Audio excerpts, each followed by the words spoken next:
พี่น้อง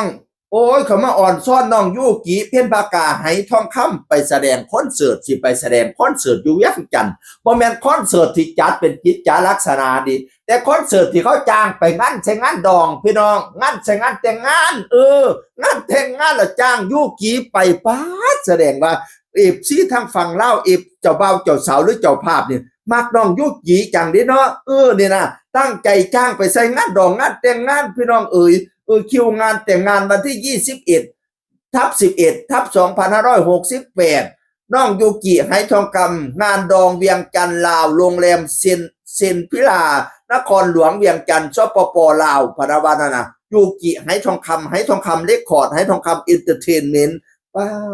ดไปแสดงฮอดเวียงจันทน์คักแต่ว่าเนาะตุ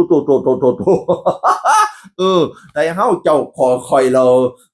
ก็ดีใจน้ำเพิ่นเนาะเพิ่นได้ไปแสดงจังซั่นกระไดพี่น้องอุ้ยแสดงว่าเป็นเศรษฐีใหญ่เนาะจ้างเฮาน้องยูกิคันคอยนี่จ้างหมอลำซิ่งธรรมดาจ้างหมอลำอันนี้หยังก็ว่าไรตีธรรมดากันว่าดีเติบละดิในจ้างของน้องยูกิเนาะเฮ้ยอุ้ยเนาะครูบ่าวครูสาวก็อยากเห็นหน้าครูบ่าวครูสาวเด้เนาะเฮ้ย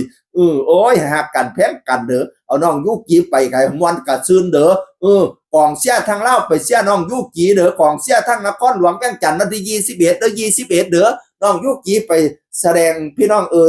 แล้วใครคู่บ่าวคู่สาวฮักกันแพงกันเด้อเอาน้องยูกิไปแสดงกันมีความสุขความเจริญเด้อคู่บ่าวคู่สาวให้เจ้าคำเจ้าคุณเพิ่มพูนไพศาลบริวารพร้อมคนน้อมนับถือเงินคำอย่าได้ขาดมือขาดถุงขาดไทยให้ได้อยู่บ้านหลังใหญ่ป่าศาสตร์เงินป่าศาสตร์คำคอยขาแห่น้ำพ่อหมื่นพ่อแสนสายหนึ่งสายแน่นหักกันฮอดเท่าตาบเท่าห้อยปีพันปีเป็นผัวหังเมียมีผัวมันเนี่ยยืนทุกวันขึ้นจงอยู่สวัสดีด้วยขาเทินคำพูดเด้อครูบ่าวครูสาวให้ได้เป็นพ่อเป็นแม่คุณเฮือนหลายปีเดือนให้เจ้าได้ลูกน้อยได้ข่อยขาและเงินค่ำมีผู้นำเงินล้านออกจากบ้านอย่าได้มีศัตรูให้มีคนซอยสู้ซอยขนซอยหาบมีโศกลาบเนื่องน้องมีเขาของนั่นแน่นอังให้ได้นั่งเป็นเศรษฐี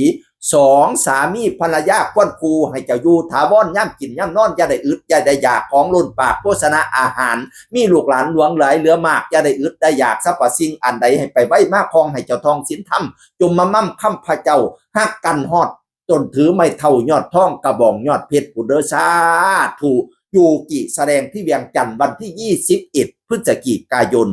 FC จงพากันไปกันแต่โคบเสียงคนเก่าสู่ฟังสวัสดีครับสวัสดีครับ